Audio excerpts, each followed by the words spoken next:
I'm not sure if Mr. Borowski, December 17, 2024 letter to us is already in the record. If it's not, let me ask that letter be put into the record by unanimous consent. Thank you. It has some very important information in it, and I want to make sure that it's part of the record of this proceeding. The document that I did put into the record earlier during my opening remarks is the July 31st letter from Credit Suisse's General Counsel, Jake Scrivens. And I just want to ask Mr. Borowski, are you comfortable with that letter? Or, you know, lawyer to lawyer, are there little loopholes and weasel words and escape hatches and things like that in it that we should try to clear up? For me, Senator, the operative document is our engagement letter, because that's what so clearly sets forth the obligations of the bank to cooperate. And that letter was entered into after that letter from Mr. Scrivens. Yeah. And so, you know, under the terms of that letter, just to be clear, it requires UBS to produce all relevant documents, but it also includes several protections, including protections against claims of waiver of privilege. And so you have to remember that the whole thing was set up so that UBS, or at the time Credit Suisse, wouldn't be vulnerable to claims of waiver. And that's why, if you look in our December 2024 letter that you just referenced, you know, we actually make reference there to one of these documents from Credit Suisse's U.S. counsel in the 1990s litigation to the bank, and that was disclosed with, you know, the consent of UBS. And so we had been receiving these types of documents really up until November under the terms of this engagement letter, which is really broad in what it enables us to have access to, including privileged documents. And just to be clear to our bank witnesses about the privilege assertions, you are the party for whom the privileges are being asserted. There's no third party involved. You're not defending somebody else's privilege. This is the bank's privilege, and under circumstances, if it was prudent for you, you are in a position to waive those privileges. There's no other third party that would have to be involved. That's correct. We are, based on the engagement letter that Mr. Borowski has mentioned, besides the fact that we have a different reading, there are specific provisions that specifically refer to the privilege, and that the bank can assert privilege. We are mainly concerned of third party claiming that the privilege has been waived if we provide the documentation to Mr. Borowski. Yeah.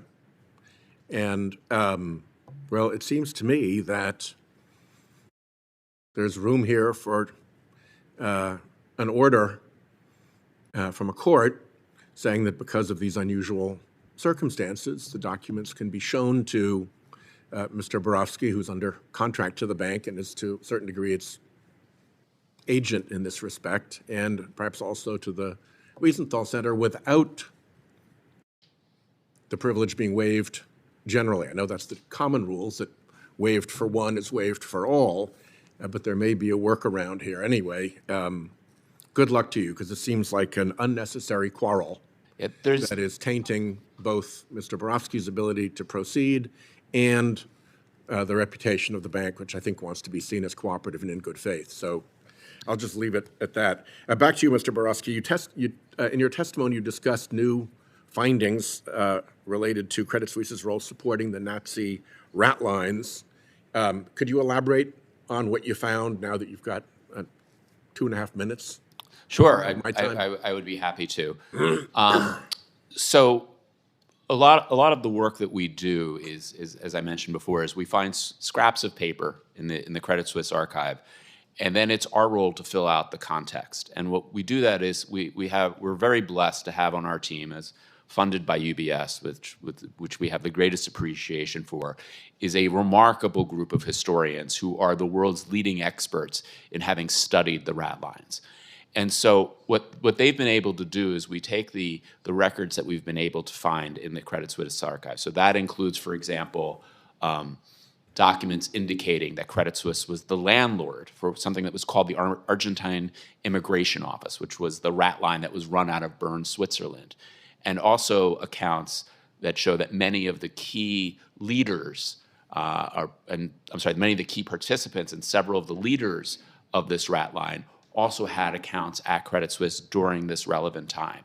And so we take that and we match it up with some of those historical documents. So for example, evidence that the Argentine government sent over 1 million Swiss francs. So that's worth about 17 million Swiss francs in today's currency over to individuals who were running this rat line for the purpose of funding the illegal activity that was being ran there.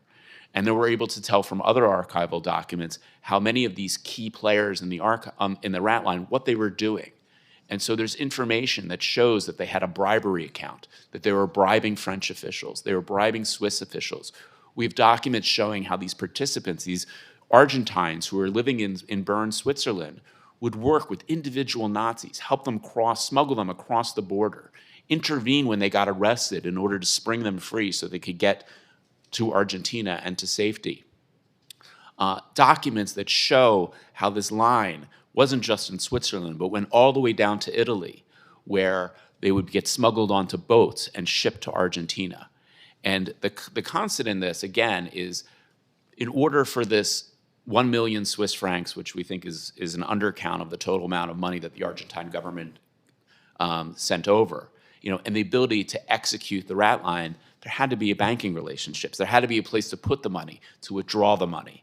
And so we're filling in, and by we, I really mean my historians, are filling in a gap of something that has been studied extraordinarily over the course of the years. But this was always one of the missing questions, was how did it work from a financial side?